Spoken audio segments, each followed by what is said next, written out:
Olieté, village comme posé sur un roc, sur le plateau d'Aragon. Une histoire et un nom tirés des arbres qu'il exploite depuis des siècles. Ici, les oliviers font partie du paysage. Des arbres parfois multicentenaires, souvent laissés à l'abandon ces dernières décennies, et qu'une poignée de passionnés s'attachent à faire revivre. Parmi eux, Carlos Blanco. Lui a quitté Barcelone avec sa famille pour s'installer au village.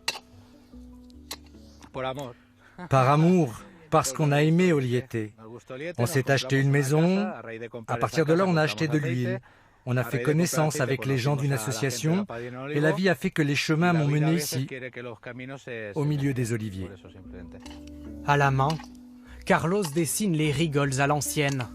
Elles irrigueront l'oliveraie comme autrefois. En Espagne, Olieté n'est pas la seule à redécouvrir ce patrimoine oublié, hérité de l'Empire romain. Des milliers d'oliviers, plantés dans les régions traversées par la Via Augusta, qui reliait alors Rome à Cadix. Dans la vallée de la Sénia, au sud de Barcelone, nombre d'entre eux ont même bien plus de 1000 ans. Cet arbre-là, par exemple, a été planté en 314 après Jésus-Christ, à l'époque de l'empereur Constantin le Grand. Jaume Antique a lutté pour préserver ces témoins du passé ces dernières décennies, où de nombreux oliviers ont été déracinés pour être vendus à l'étranger. Beaucoup ont été arrachés et ce problème a permis aux gens de prendre conscience de leur valeur.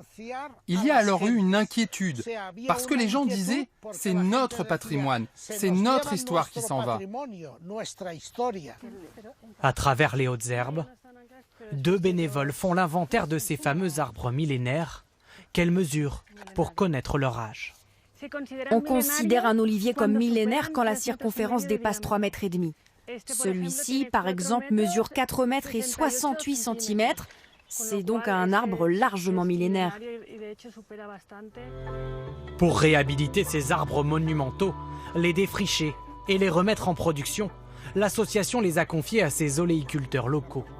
Carlos Cabanes et son grand-père produisent une centaine de bouteilles d'huile d'olivier millénaire, de l'huile haut de gamme, vendue 60 € le demi-litre. En fait, comme l'arbre est très grand et très ancien, il souffre plus qu'un olivier jeune. Du coup, il génère plus de polyphénol et bien sûr plus d'antioxydants. Donc gustativement, c'est plus ou moins la même chose que les jeunes, mais avec plus d'antioxydants.